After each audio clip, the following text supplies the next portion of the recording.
What is going on, guys? Welcome back to episode 4 of World of Iron Podcast. Nicolas de Toth here, and as always, my co-host Aj Salmon. What's up, man?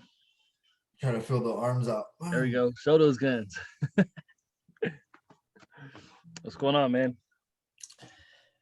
Oh, just eating, lifting, sleeping. Yeah, same on same. Repeat.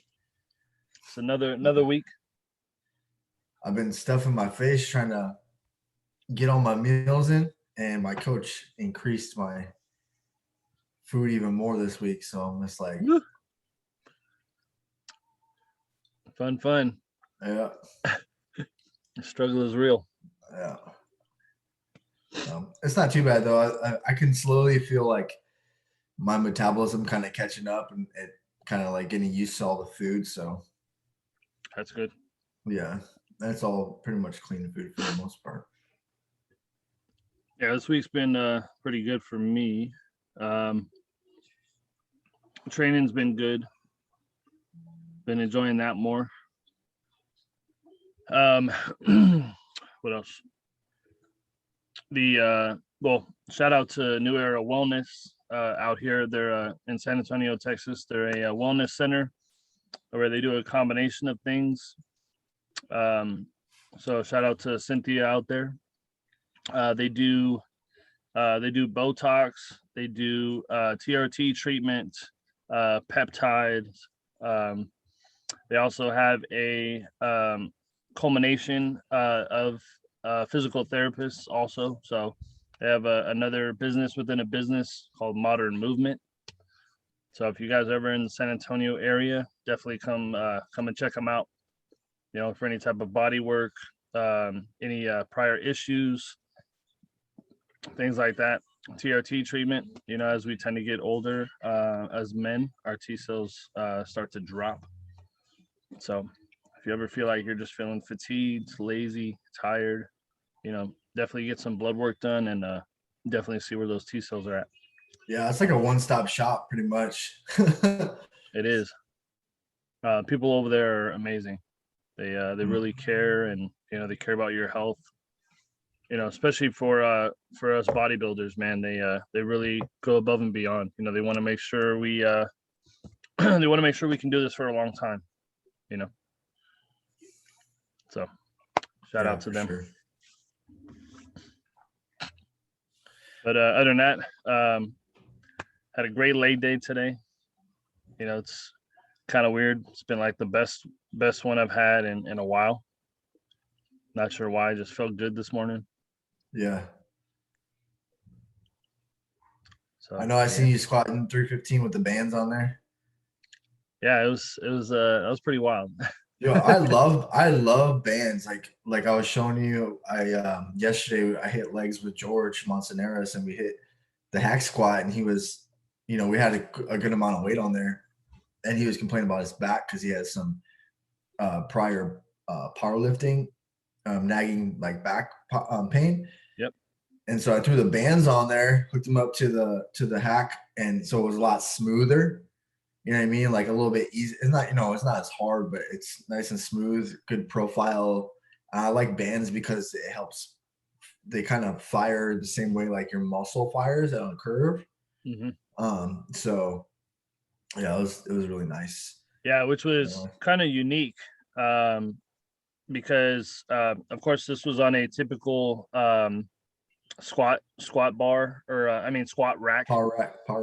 Power rack, yeah. So the cool thing was it actually had availability for you to put straps up top instead of towards the bottom. So because a lot of times people get the resistance from the bottom up versus you know, from the top down. So you know, with me having 315 on there, you know, and then the bands were on the top, you know, and then wrapped on the bar, you know, going down. Man, when I dropped that load down, I mean, it literally felt like I had, I don't know, 225 on there. Like it felt super smooth. Mm-hmm. So like I probably could have, who knows? I probably could have done like 345 maybe. Yeah, something like that, 350 for reps. I want to get some like daisy chains and stuff like that to hook up to different things, because like some machines like the Smith machine, it's hard to hook up bands on the top. But if you have a daisy chain with the hooks, put the daisy chain around to itself, hook Yep. your bands up to the bar. Yeah, You know what I that's mean? cool. Yeah, I mean, depending on the the equipment you have, or whatever gym you're at, sometimes, believe it or not, I think Gold Gym, I've seen quite a few people bring bands with them or whatever, and it works pretty well.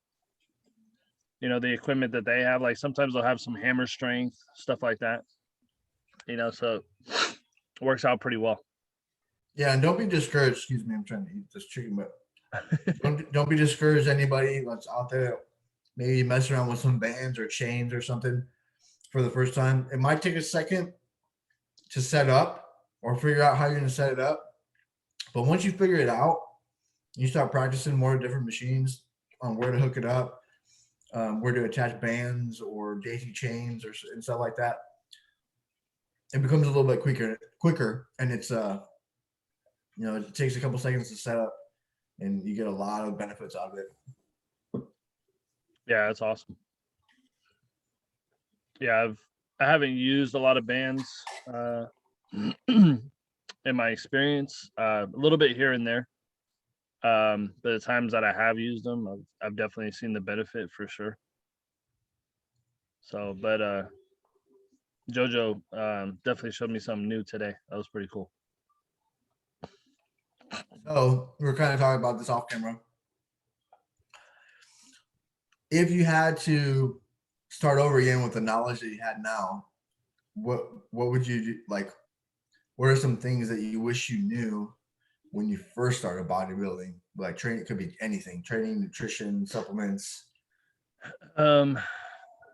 Yeah, I mean, pretty much everything. I mean, just of course, it kind of goes without saying, just the consistency. You know what I mean? Just like, it's one of those things where, yes, it's very routine as a bodybuilder. Like, my wife was just saying this today, um, that, when it comes to, different coaches or whatever, like, I'm not trying to go off tangent, but different coaches out there, we were kind of talking about it, like, do a lot of coaches do cookie cutter meal plans? And it's like, you kind of think about it, for us bodybuilders, it's going to maybe change a little bit with maybe the portion size or something like that, with male versus female, and of course, what the particular goal is, or what area they're in, whether they're in off season or prepping. But like, I guess in reality, a lot of it is, more cookie cutter, because I mean, if you think about it, we all as bodybuilders eat the same stuff. I mean, it's either chicken or beef or fish, rice, potatoes, stuff like that. So, or different versions of rice, like rice cereal, Rice Krispies, yep, cream of cream of rice. rice checks, yeah, Yeah.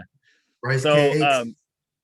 Yeah, but I mean, to go back to that question, yeah, I would say just being really dialed in with your nutrition. I mean, that's even for lifestyle clients, for you guys out there. I mean, because this podcast is not just about bodybuilding. Like, yes, we talk a lot about bodybuilding, but this is all about lifestyle too. So, for you guys out there that are, just wanting to become healthier and live a healthier lifestyle, you know, in my opinion, and AJ, you can correct me if I'm wrong, like, you do have to have a routine. Like, you have to have consistency on both ends, your training and your nutrition, because I mean, that's really the only way you're going to be able to see the results. And plus, yes, those are going to change, here and there, because of course your body's going to adapt, your metabolism is going to increase, stuff like that. So your body's going to want more food naturally, so it's going to want more energy, and it's going to need more energy to keep producing, what it needs to. Yeah, and just to kind of piggyback off of that, I recently had a buddy of mine that I've been helping train and do his nutrition for years. He just recently had to go back to the oil field, and he called me in a panic because he was like, "Hey, like, you know, you know, it's hard to meal prep out here. There's, you know, they cook for us, but it's not healthy food. They're not really health conscious in the oil field. You know, we have a gas station, but you know, there's not really much at the gas station, and I'm on my feet and working all day. Yep. He's like, I feel like I'm just gonna get fat, and I don't want to get fat. I'm so scared. I'm just gonna be out of shape and lose all my muscle and this and that. And I was like, calm down. I'm like, it's cool. I was like, we just have to think about things differently, right? You might not be able to have the best top of the line nutrition, you know, but you can get away with a little bit better choices and just looking at different perspective. I said, what do you know, you go to the gas station, think what's a better choice, right? The pizza in the oven, and it sounds crappy, or the protein bar, right? Yes. And the water or something, or maybe a body armor, you know what I mean? Something. Yeah, sometimes it's like a mystery basket, you know, sometimes you gotta find the best, healthiest option. Like, what are you gonna pick? Now, is it chicken and rice? No. But if that's all you have, you know what I mean? You have to be able to kind of play in that gray area to work, because it's, you know, it's just like life. It's all about the choices. You know, it might not always be the top of the line choice, but it's better than giving yourself that mental excuse of, well, this is all I have. All I can do is, and I told him what we'll have to do is go the approach of, if it fits your macros, kind of like macro partitioning. So, you know, maybe you don't have chicken, rice, beef, you know, sweet potatoes and stuff, but, you know, you can kind of lean against the theory of a calorie is a calorie, you know, calories in versus calories out, and kind of try your best to stick in that, or try to get close to that grams of fat, grams of carbs, grams of protein and stuff like that, you know, and just make sure that you're tracking them. And then, you know, some trackers you can even track. I'm not gonna lie, if I'm in a if I'm in a store or whatever, and I see peanut butter and jelly and a loaf of bread, that's gonna be my go-to. Right. Because I mean, yes, it's not the healthiest, but it's gonna get the job done. You know, you're gonna get enough carbohydrates. You're gonna get you know, protein from the peanut butter. You're gonna sacrifice a little bit. You're gonna get some sugar from the jelly, you know, but still, you know, you know, you can, or even just, that's where you can throw in those meal replacements. You know what I mean? Yeah. Like those MREs, or just straight protein powder and water, or almond milk, you know, with peanut butter and oats and stuff. Like, maybe you bring your protein powder with you on field, and you just have water and you just mix it up real quick, you know, with your PB&Js or whatever. But absolutely. Yeah. So that would probably be definitely one of the things that I wish I did from the beginning. Another thing is posing. Ooh. Posing. I did not realize how important posing was when I first got into bodybuilding. So I thought it was just something you could do, I don't know, maybe 6 to 8 weeks before your show, 6 to 8 weeks out, you know, but, you know, I've come to realize it's constant. So even in the off season, you know, it doesn't matter. You know, if it's, you know, it's one of those things where if you enjoy bodybuilding, and of course, you know, it requires posing, whether it's, you know, men's physique, classic, bodybuilding, you know, or open, you know, we have to pose, and, you know, we have to be, you know, part of our craft. You know, we have to improve our craft. So, and by doing that, you know, we have to look as flawless and as smooth on stage as possible. Because I've seen it before.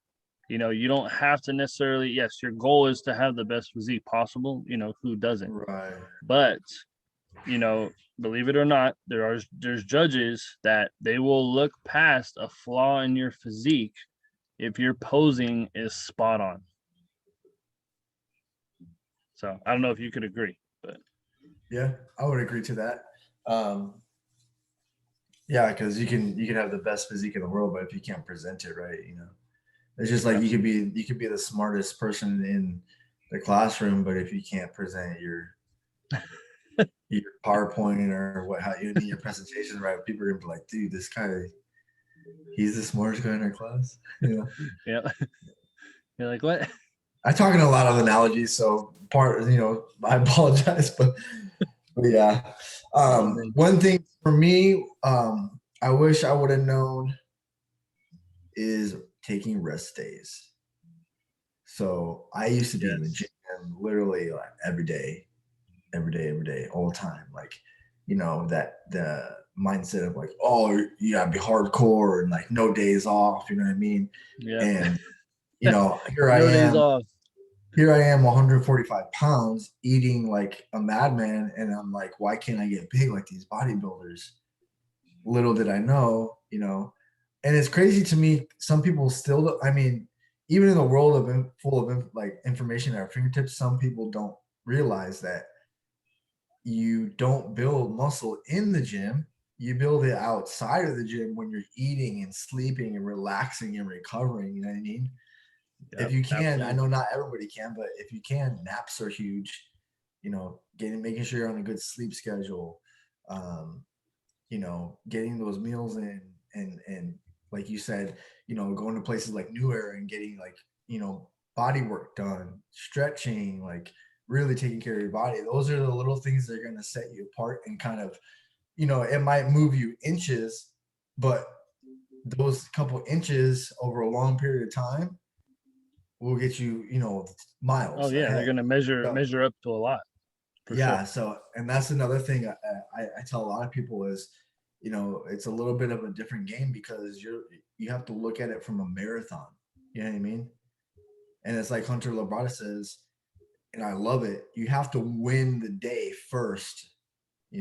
Each day, that's your goal, is to win that day, and those days add up over time. Because that's one thing for me is definitely making sure that you prioritize your rest days. Yeah. Absolutely. Yeah, like my coach, like I told you, like I would typically train no matter what, whether it was off season, prep, 6 days a week. I have 2 days off. And this time around, like I train 4 days a week. That's it. Yeah. I focus 2 days on legs and the rest is upper body. And that's it. The rest of the days I rest. And plus with my busy schedule and everything, like I don't even train till Thursday. So like Monday, Tuesday, Wednesday, those are my rest days. That's where I allow my body to fully rest, and then the next 4 days, I just kill it. Yeah. Now maybe if you're going into like contest prep, I think it's a little bit different. You're gonna have probably more days that you're training than you would. You know what I mean? You're gonna still have those off days for recovery and stuff like that, because you also want to, oh yeah, hold on to as much muscle as possible. But yeah, I've yet to see it where anybody that's on prep, they didn't train 6 days a week. Yeah. It's one of those things where in that period you're trying to, of course, cut down. So of course you need 6 days because cardio is incorporated into that. But also your training days need to be heavy, like need to be rigorous. Mm-hmm. So because you want to burn body fat while holding on to as much muscle, or even building muscle still, as much as you can. Yep. So yeah. Another thing too, maybe if someone's just starting out, the normal person, the average person eats 3 times a day. Try to eat 4, just add in one more meal and then go from there, and then try to get in, if you can, 5 or 6, but it's just about baby steps, slight changes. And then 9 times out of 10, no matter what, you're probably not eating enough.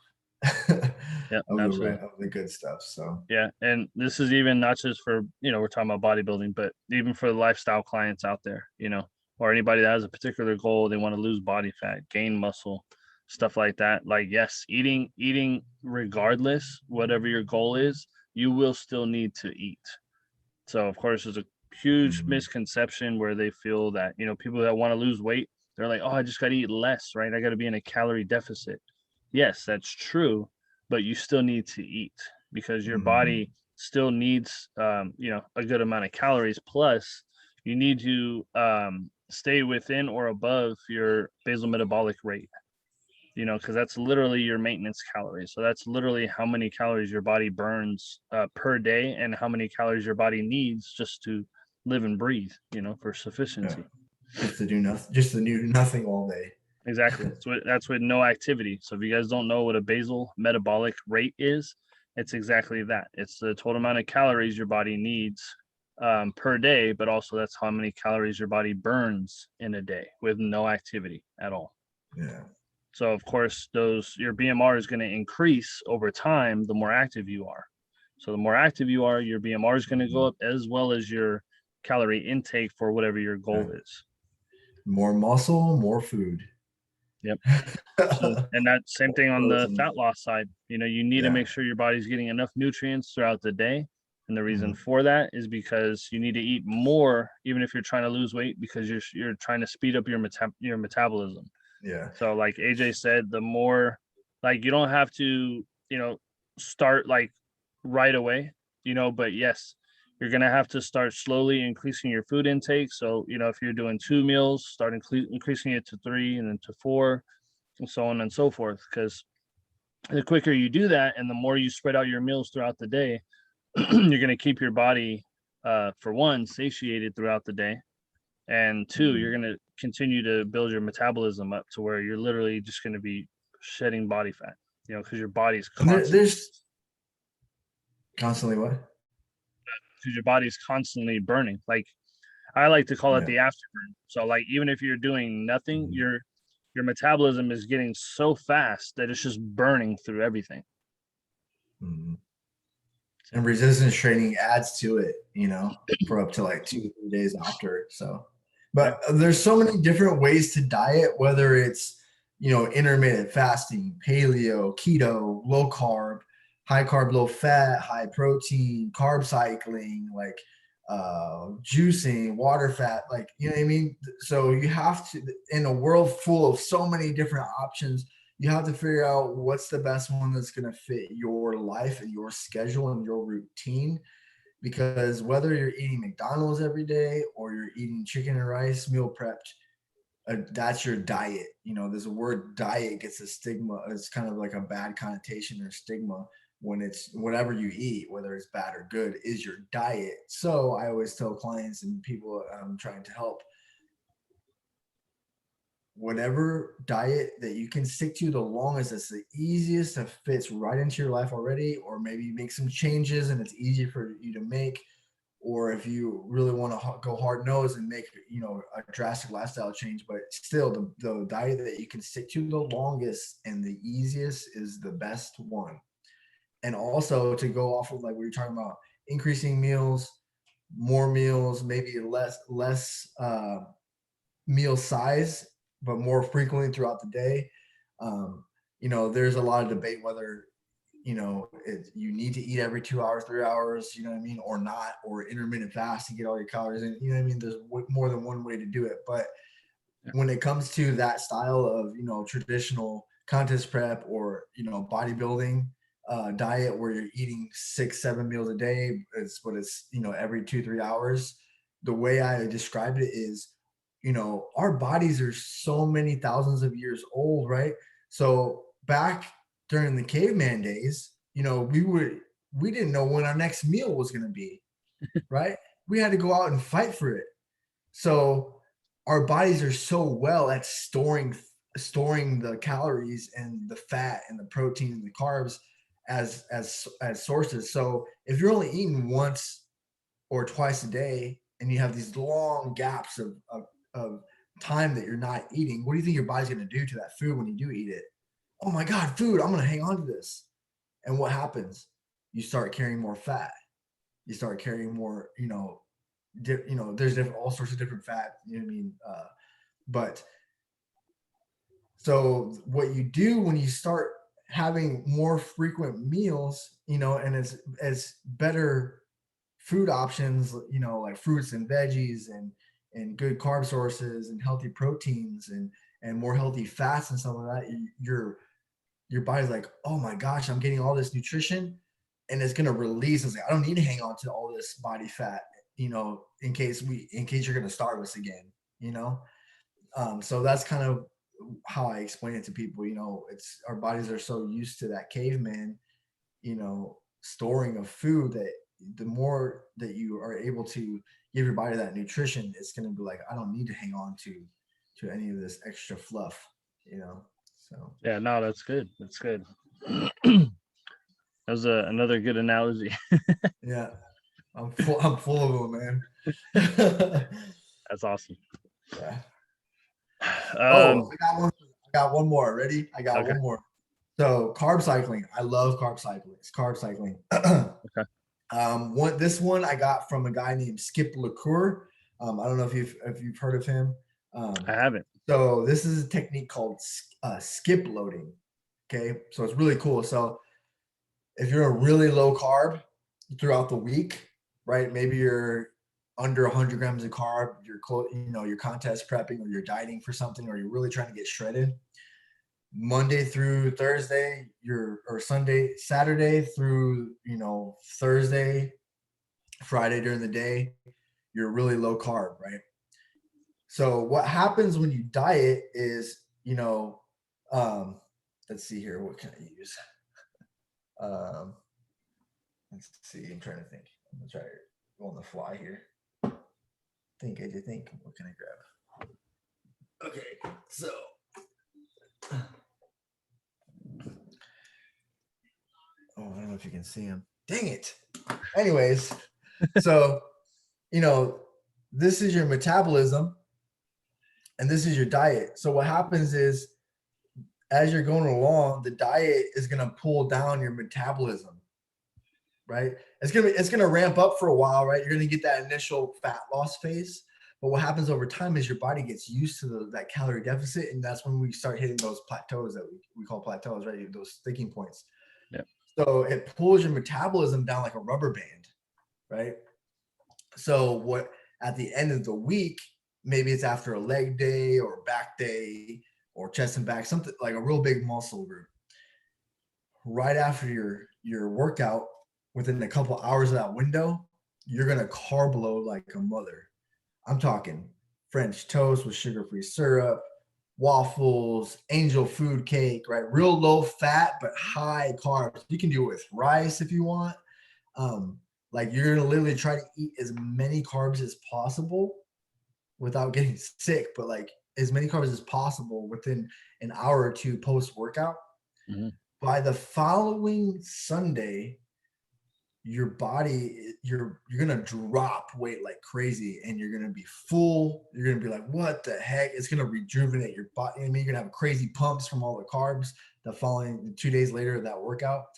So what happens, and this is where my analogy comes in, when you have a bonfire, right, and you place a log on there, and you're putting logs on there, how does the fire burn?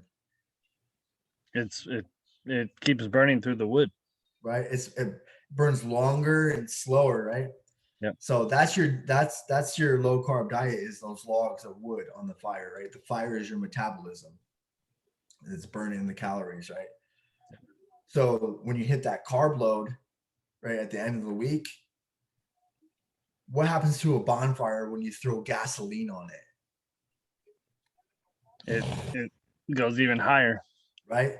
So that carb load and all those carbs that you just throw at your body's like throwing gasoline on the bonfire, and your metabolism is a fire through the roof. You're gonna have sweats, right? You're gonna be like, oh, I'm sweating. I've done it. It's really, really cool. But the kicker is you have to stay in that low calorie, low carb for a good amount of time at first. You can't just start skip loading just for the sake of like, oh yeah, I just started this diet, I'm just gonna skip, add all these carbs at the end of the week. No, it's used as a tool to kind of push through that plateau.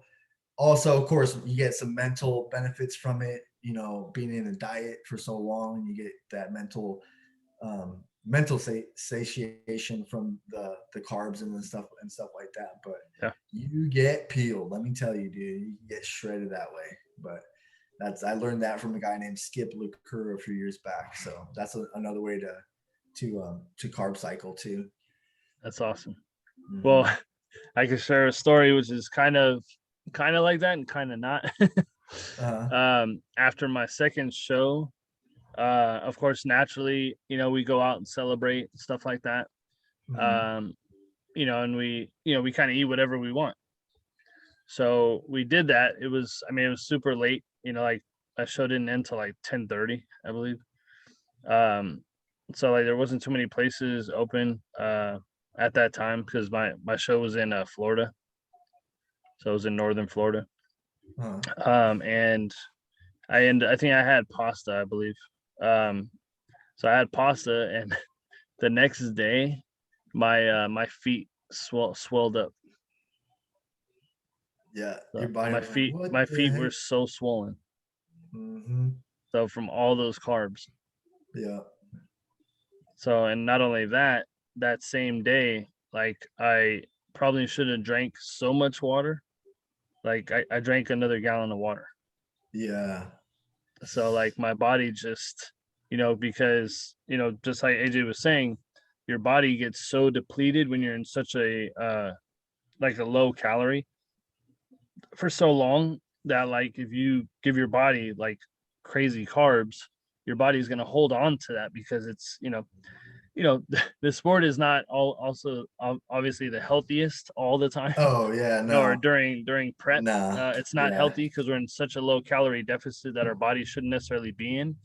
But Yeah. that's the whole point of getting shredded. Like that's to get to a certain, conditioning.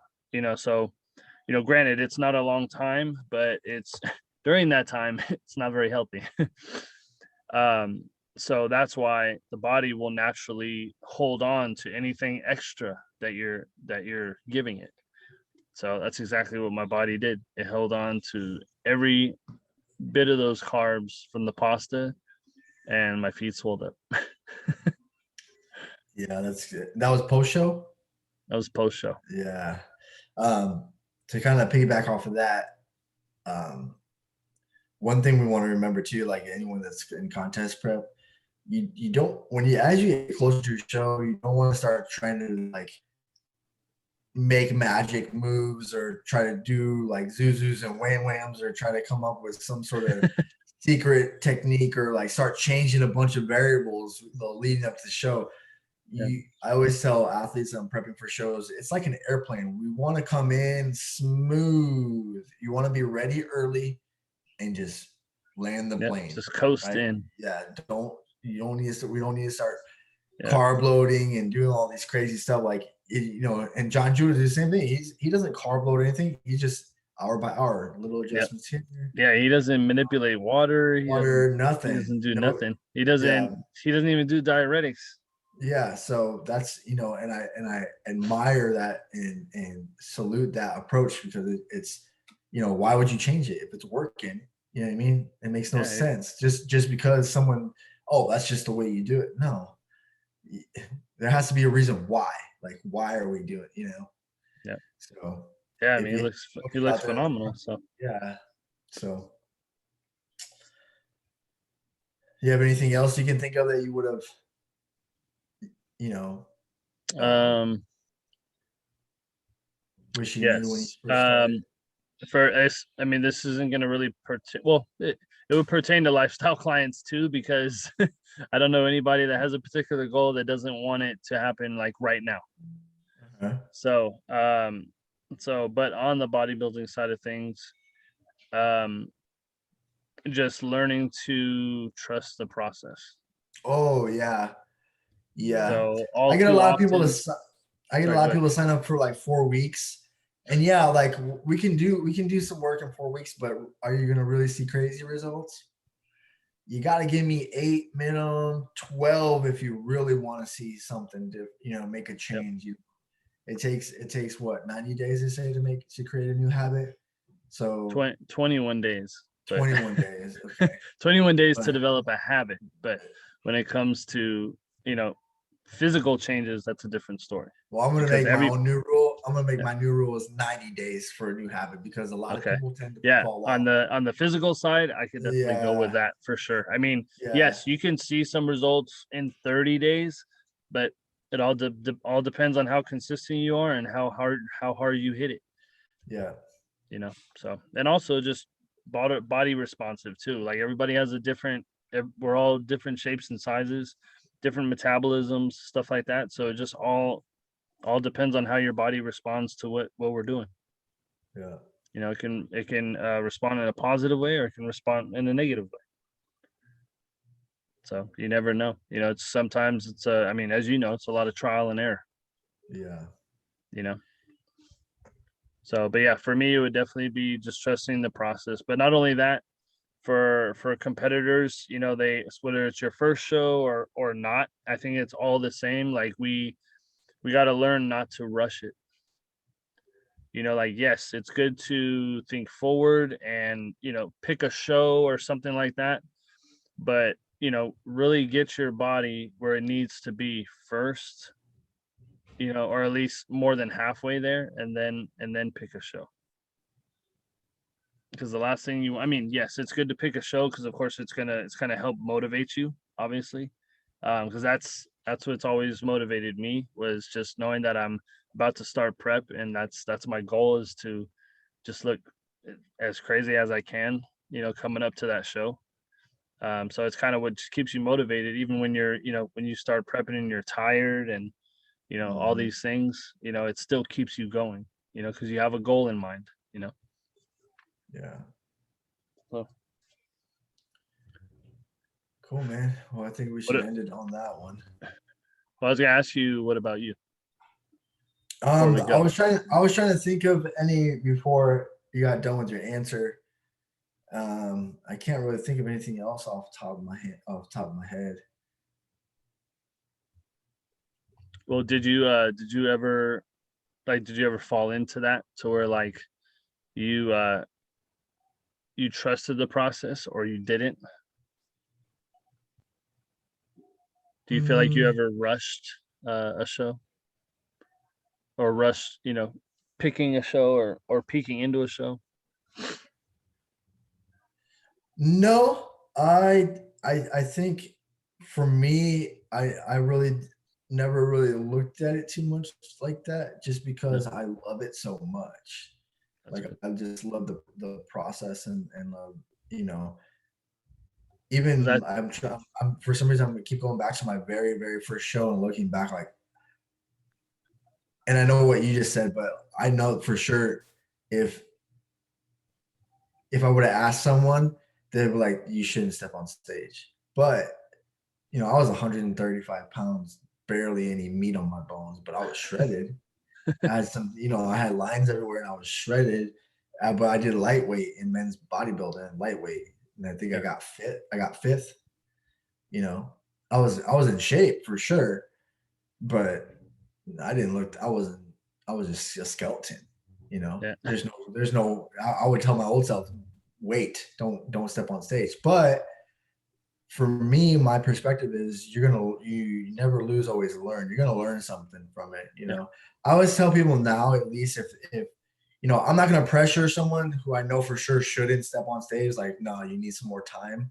But someone that I see might have a pretty good eye for people that or have potential. potential. Yeah, Yeah, and I tell them, look, do if you're already, especially if they've already chosen that they're going to do a show and they're prepping and stuff like that, just finish, see it through. Once you start something, do not quit. You know what I yeah, mean? Because even you never know who's going to show up to the show and who's not going to show up to the show, but you're going to get there's you can't take away from the experience that you're going to get and the little things that you're going to learn, like time management for the show, making sure you're going to go get your tan and you got your preparation for your meals and your routine backstage and your suit and all the posing and the music and making sure you have everything with you when you're going to check in, your card, pumping up at the right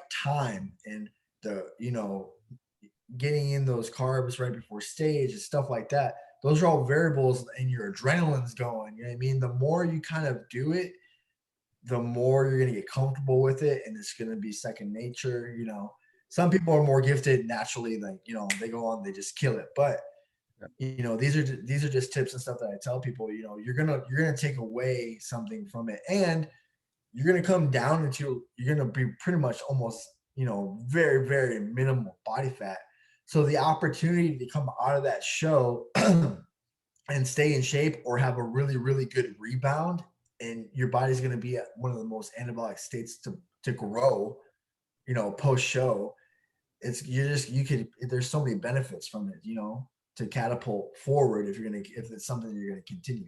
Now, if you're doing it just to do it as a bucket list, yeah, do it, or wait until you look a little bit better or something, you know what I mean? Something like that. But I get what you're saying. I would say get the first one out of the way if you can, but don't, if you're struggling for money, because it's not a cheap sport, don't do it.